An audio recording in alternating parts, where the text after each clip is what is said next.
Assalamualaikum warahmatullahi wabarakatuh. Saya Sonia Erawati, NIM A1C420022, kelas regular C. Di sini saya akan melakukan percobaan mengenai fotosintesis. Kita mengetahui bahwa fotosintesis adalah mengubah karbon dioksida dan air menjadi energi berupa karbohidrat dan oksigen yang menggunakan klorofil dan bantuan cahaya matahari. Nah, di sini saya akan melakukan percobaan fotosintesis tersebut. Apakah adanya terjadinya fotosintesis dan apakah tanaman hidrilla dapat menghasilkan oksigen yang juga dihasilkan dari hasil fotosintesis? Baiklah, langsung saja. Sebelum saya melakukan percobaan, saya akan memperlihatkan terlebih dahulu alat serta bahan yang digunakan dalam percobaan ini. Yang pertama, ada air. Yang kedua, baskom. Yang ketiga, ada baking soda. Ada tanaman hidrilla yang sudah saya potong dengan ukuran 5 cm. Dan terdapat 3 botol bekas. Yang pertama botol A, botol B, dan botol C. Nah, selanjutnya kita akan beralih ke langkah kerja. Yang pertama, saya akan melakukan percobaan pada botol A dan botol B terlebih dahulu, karena botol A dan botol B ditempatkan di tempat yang sama, yaitu tempat yang terang. Baiklah, langsung saja.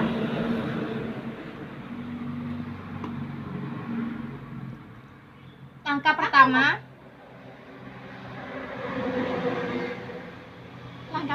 yaitu masukkan air terlebih dahulu ke dalam botol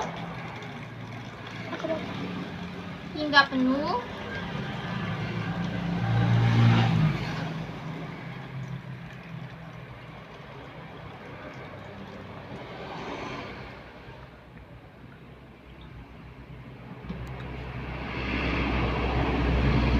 Selanjutnya, masukkan tanaman hidrilla ke dalam botol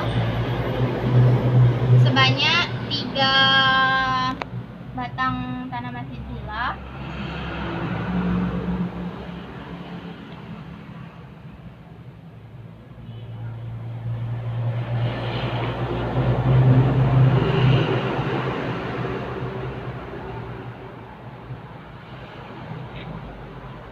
Dan kita tutup. Nah, untuk botol B, kita melakukan percobaan yang berbeda. Pertama, isi air hingga penuh.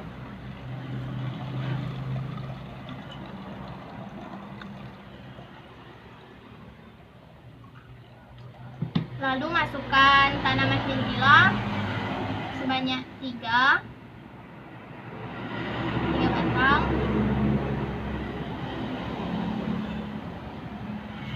Sama seperti botol A tadi, tetapi pada botol B ini saya akan memasukkan soda kue sebanyak 1/4 sendok teh.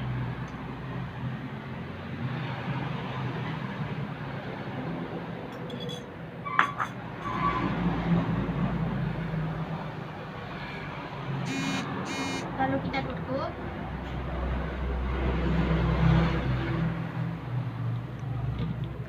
Setelah selesai, saya akan meletakkan botol A dan botol B di tempat yang terang.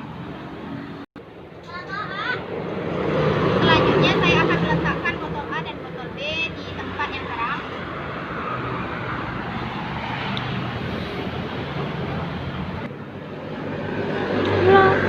Setelah diletakkan di tempat yang terang, kita akan menunggu selama 10 menit.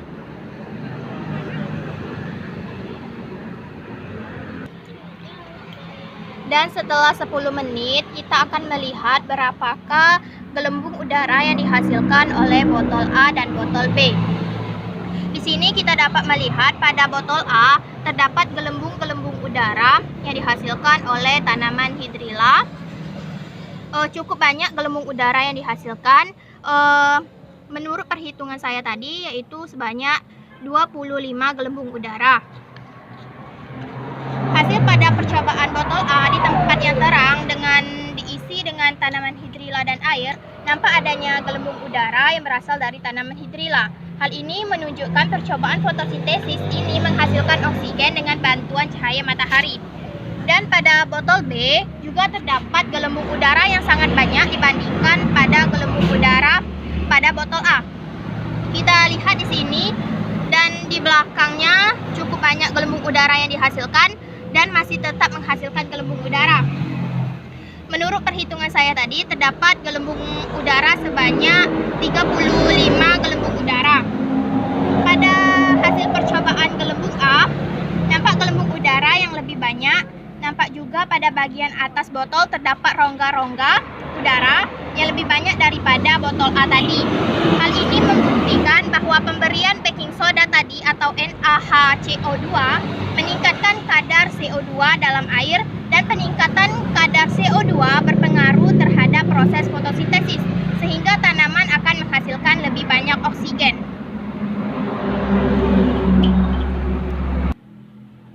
Dan selanjutnya untuk botol C, saya akan memasukkan air.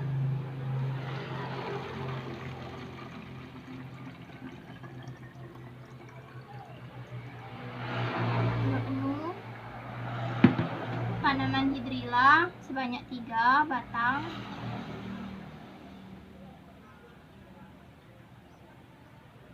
Dengan ukuran yang sama seperti botol A dan botol B tadi, yaitu 5 cm. Dan ditutup. Pada botol C ini saya akan meletakkan pada tempat yang gelap.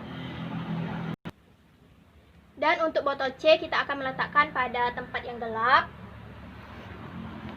Dan juga ditunggu selama 10 menit. Setelah 10 menit kita akan mengamati botol C. Pada botol C, yaitu berisi hidrilla dan air yang diletakkan pada tempat yang gelap dan didiamkan selama 10 menit, kita dapat melihat hasilnya. Juga terdapat gelembung udara yang dihasilkan oleh hidrilla, tetapi dalam jumlah yang dikit. Menurut perhitungan saya cuma ada 10 gelembung udara yang dihasilkan. Dan hasil percobaan pada botol C,